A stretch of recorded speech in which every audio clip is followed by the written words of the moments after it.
So good morning everyone and once again welcome back to your own channel. Guys, कुछ भी नहीं बदला है। कल भी वैसा ही था, आज भी वैसा ही है। कल भी सीबीएसई बोर्ड के बच्चे परेशान होते थे, आज भी बच्चे परेशान होते हैं। कल भी रिजल्ट निकलने से पहले ताम झाम 100 मचता था, प्रॉब्लम्स होते थे, ये डेट वो डेट, ये डेट वो डेट, और अभी भी वही चीज़ हो रहा है। फ़र्क ये है कि कल तक जो होता था वो नॉर्मल कंडीशंस में होता था और आज जो कुछ हो रहा है वो यूनिक ईयर हो रहा है क्योंकि पैंडेमिक सिचुएशन है। गाइज, ये वीडियो बहुत इंपॉर्टेंट होने वाला है क्योंकि मैं आपको कुछ ऐसे इन्फॉर्मेशन देने वाला हूँ जो कि बहुत ही स्ट्रेंज है और आपके क्लास 10-12 रिजल्ट से रिलेटेड है। तो गाइज, आपको वीडियो के अंत तक रहना है। यस, पहली बार अगर आप हमारे चैनल में आए हैं तो डू सब्सक्राइब द चैनल और बेल आइकन प्रेस करके ऑल नोटिफिकेशन ऑन ज़रूर कीजिएगा।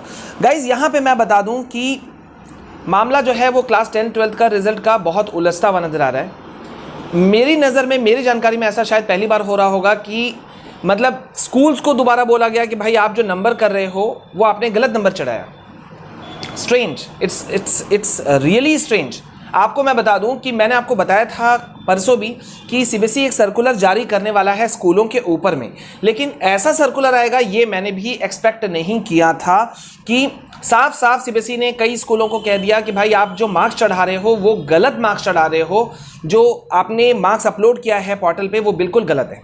एक सर्कुलर जारी किया है गाइज, मैं आपको अपडेट दे रहा हूँ। सर्कुलर जारी किया है स्कूल्स को और उनको ये देखने के लिए दोबारा कहा गया है कि जो आपने मॉडरेशन ऑफ मार्क्स किया है, आपने जो मार्क्स को एक्सटेंड करके दिया है, ग्रेस मार्क्स तक तो ठीक है, बच्चों को आपने ग्रेस मार्क्स दिया ठीक है, कुछ जगहों पर आपने छूट दिया वो भी ठीक है, लेकिन रीजनेबल अवॉर्डिंग होना चाहिए था मार्क्स देते समय। अब स्ट्रेंज बात यहां पे ये है कि इसी चीज का बात उठा था और दिल्ली हाईकोर्ट में जो एक पिटीशन पड़ा था, एक एनजीओ ने जो डाला था पिटीशन दिल्ली हाईकोर्ट में, वो इसी बात के लिए था कि रेफरेंस ईयर को बेस बांधते हुए अगर मार्क्स को अपलोड किया जाएगा तो बहुत सारे डिजर्विंग कैंडिडेट्स जो हैं, बच्चे जो हैं, उनका मार्क्स जो है वो गड़बड़ हो सकता है। और उस वक्त इस बात को नकारा गया था, सीबीएसई ने नकारा था, लेकिन आज सीबीएसई देखिए खुद उस चीज को एक्सेप्ट कर रही है। अब यहां पे फिर से सवाल उठ गया है कि क्या अच्छे स्टूडेंट्स के मार्क्स नहीं कट जाएंगे। और सीबीएसई ने ऐसा कमेंट कर दिया कि बहुत स्ट्रेंज लगा मुझे।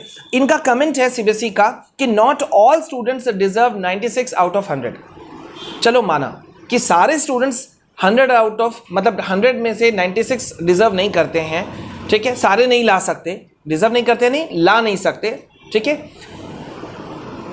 लेकिन अब स्ट्रेंज बात यह है कि आपका रेफरेंस ईयर में तो बहुत सारा गड़बड़ी था ही था। बहुत सारे स्कूल्स अभी तक अपना मार्क्स अपलोड नहीं कर पाए क्योंकि कई स्कूल्स के तो रेफरेंस ईयर ही नहीं है। जो स्कूल्स न्यू खुले हैं, जिनका पिछले, जो अभी रिसेंट खुले, ठीक है, लॉकडाउन से ठीक पहले, उनका 3 साल पहले का बैकग्राउंड निकालना मुश्किल तो था ही था। अब यहां पे देखिए कई स्कूलों ने क्या किया है, नेचुरल है इसमें, कई स्कूलों ने गलतियां भी बहुत की हैं कि उनको मौका मिला मार्क्स देने का तो उन्होंने हाई मार्क्स दे दिया अपने स्टूडेंट्स को। ये तो कितना गलत बात है, ये आप खुद सोचो कि इसमें तो ठीक है, इस बार जो फर्स्ट रैंकर जो है ऑल ओवर इंडिया में वो मेरिट लिस्ट कुछ नहीं बनेगा, ओके फाइन, लेकिन फिर भी ये तो एक तरह से गलत है।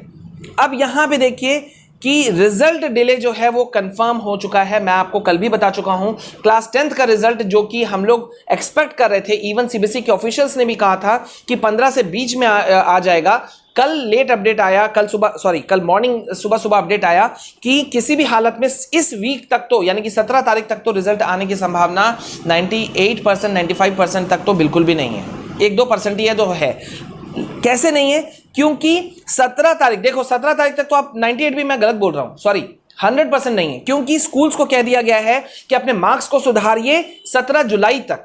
मतलब इस वीक तक तो मार्क्स ही सुधरेगा। और अगर हम 20 को एक्सपेक्ट कर रहे हैं रिजल्ट, तो अब आप खुद ही जोड़ लो, कैलकुलेशन कर लो। इसका मतलब कहीं ऐसा ना हो कि इस चक्कर में जो बेचारे कई टीचर्स ने जो कैलकुलेशन किया है, इंक्लूडिंग मुझे भी शामिल कीजिए, हमने भी जो कहा था कि 20 तारीख तक कंफर्म रिजल्ट निकल आएगा, तब तो ये पूरा पलट जाएगा सिनेरियो, क्योंकि 17 तारीख तक तो सीबीएसई स्कूलों को कह रही है रिजल्ट ठीक करो, ठीक है। अब आपको मैं यहां बता दूं स्कूलों ने गड़बड़ियां कैसे कर सकी हैं कि जहां बच्चों को 70 से 80 मार्क्स के रेंज में रखना चाहिए था, वहां पे स्कूलों ने क्या किया, आप लोग देखो, कई स्कूलों ने कितना गलत काम किया है। 77 से 80, मतलब 70 से 80 के बीच में मार्क्स देना चाहिए था, यानी कि किसी स्टूडेंट को 71, 72, 73 भी दिया जा सकता था, वो नहीं दे करके 77 से 80, ठीक है, एकदम हाईएस्ट में उठा दिए। अब जहां पर 90 से 100 के बीच में कुछ बच्चों को मार्क्स देना था, वहां पे क्या कर दिया मैक्सिमम स्कूलों ने कि 96 से 100 कर दिया। मतलब ऊपर के 91, 92, 93, 94, 95 ये मार्क्स देने का जरूरत ही नहीं समझा। इट मींस गाइज इश्यूज बरकरार हैं सीबीएसई के साथ में, और ये बड़े ताज्जुब की बात हो रही है। ऐसे सर्कुलर जारी करना सबके सामने में ओपन में, ये स्ट्रेंज है, क्योंकि दुनिया समझ रही है कि क्या क्या मिस्टेक सीबीएसई कर रहे हैं या सीबीएसई से जुड़े हुए एफिलिएटेड स्कूल्स कर रहे हैं। ये स्ट्रेंज है। आप क्या सोचते हो इस बारे में, मुझे कमेंट सेक्शन में बताना कि सीबीएसई का ये स्टेप या स्कूलों का ये स्टेप कितना सही या कितना गलत। ठीक है, तो गाइज हम आपको लगातार लेटेस्ट अपडेट दे रहे हैं CBSE, ICSE, other state boards as well as NEET, JEE, CLAT, different जो एग्जाम्स हैं सबके रिगार्डिंग। तो बने रहिए हमारे साथ में, and yes please share video जरूर कर देना वीडियो को, सो दैट कि भाई जिसको इन्फॉर्मेशन जिसके पास नहीं हो वो कंफर्म पहुंच जाए। ठीक है, तो बने रहिए मेरे साथ में। जय हिंद, जय भारत।